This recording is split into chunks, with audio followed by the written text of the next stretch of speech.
Hello and welcome everyone to class 10th English class.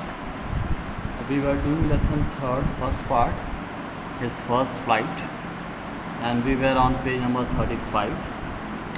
So here we read about that the seagull was finally able to fly, and he was very joyful when he saw himself flying, flapping his wings.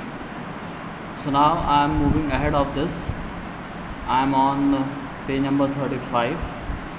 From the bottom, I am starting from the second para. Okay, so let's get started. He was near the sea now, flying straight over it, facing straight out over the ocean. तो अब seagull जो है, क्योंकि अब वो fly करने लगा था, तो अब वो जो है उस सी के करीब आ चुका था और ठीक उसके ऊपर से उड़ रहा था. He saw a vast green sea. He saw a vast green sea beneath him with little ridges moving over it. और वो जब उड़ता है तो वो देखता है कि उसके नीचे जो है बहुत बड़ी हरे रंग की, मतलब उसका पानी जो है उसको हरा दिखाई दे रहा था, हरे कलर का पानी था.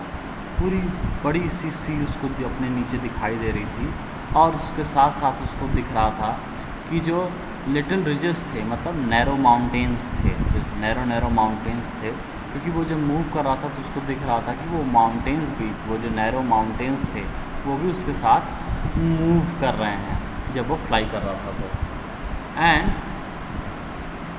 And turned his beak sideways and caught amusingly. तो वो जब ओशन के ऊपर उड़ रहा था तो उसको महसूस हो रहा था कि लिटिल माउंटेन्स जो हैं वो उसके साथ उड़ रहे हैं और उसके साथ वो भी मूव कर रहे हैं, और उड़ते उड़ते वो अपनी बीक को साइड में करके और बहुत ही खुशी के साथ बोलता है. His parents and his brothers and sisters had landed on this green flooring ahead of him. अब उसके साथ उसके पेरेंट्स भी उड़ रहे थे, उसके ब्रदर और सिस्टर दोनों उड़ रहे थे. तो ये तीनों लोग जो है उस ग्रीन फ्लोरिंग पे, उस समुद्र के ऊपर जो एल्गी लगी हुई थी, जिस वजह से पूरी सी जो है ग्रीन लग रही थी, उस पे उसके ब्रदर सिस्टर्स और पेरेंट जो है इस सीगल से पहले ही उस पे लैंड कर जाते हैं, उस सी पे उतर जाते हैं. दे वर beckoning टू हिम कॉलिंग श्रीली. और उतरने के बाद वो सारे लोग इस सीगल को इंकरेज कर रहे थे. बेकनिंग का मतलब क्या होता है? इंकरेजमेंट करना. तो वो सारे लोग जो है इसको इंकरेज कर रहे थे और बहुत ही हाई पिच में, लाउड वॉइस में ये इसके जो पेरेंट्स और ब्रदर एंड सिस्टर्स थे उसको इंकरेज कर रहे थे. He dropped his legs to stand on the green sea. तो उस इंकरेजमेंट में वो फाइनली जो है एक अपने जो दोनों पैर थे उन पैर को वो नीचे गिराता है, सो दैट कि वो ग्रीन सी पे स्टैंड कर सके. His legs sank into it. लेकिन जब वो ड्रॉप करता है तो उसके जो लेग्स थे वो उस पानी में जो है डूब जाते हैं. He screamed with fright and attempted to rise again flapping his wings. तो जब उसके पैर डूब जाते हैं तो वो डर जाता है और डर के मारे चीखता है और कोशिश करता है उस वक्त कि वो अपनी विंग्स को फिर से फ्लैप कर सके ताकि वो फिर से उड़ सके.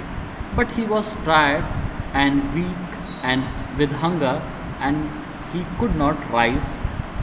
लेकिन क्योंकि वो बहुत ज़्यादा थक चुका था, बहुत ज़्यादा कमज़ोर हो चुका था और उसको बहुत ज़्यादा भूख लगी थी कि वो बिल्कुल से थक चुका था बाय द स्ट्रेन एक्सरसाइज. अपने इस एक्सरसाइज से जो अब तक वो उड़ रहा था उससे वो थक चुका था, इस वजह से वो अपने विंग्स को वापस से फ्लैप नहीं कर पाया. His feet sank into the green sea and then his belly touched it and he sank no farther. उसकी पूरा पैर जो है उस ग्रीन सी में डूब गया और फाइनली जो उसका पेट उस सी पे सरफेस पे उसका पेट जो है वो टच हो गया और अब जो है वो फर्दर अब डूब नहीं रहा था जब उसका पेट जो है टच हो गया पानी में. He was floating on it, and around him his family was screaming, praising him, and their beaks were offering him scraps of dog fish. अब जब वो उसकी बेली टच हो गई तो अब वो उस पानी पे तैरने लगा और उसके चारों तरफ उसकी फैमिली खूब तेज़ी से लाउड वॉइस में उसको प्रेज़ कर रहे थे, उसको शाबाशी दे रहे थे, और उनकी बीक्स में उसको डॉग फिश फाइनली उसको वो लोग एज अ रिवॉर्ड ऑफ़र उन्होंने किया। And finally he made his first flight, और इस तरीके से उसने फाइनली अपनी पहली उड़ान उसने भरी। So that's all in this video. We finally ended this third chapter first part. In the next I will give you the question answer of this chapter. Thank you.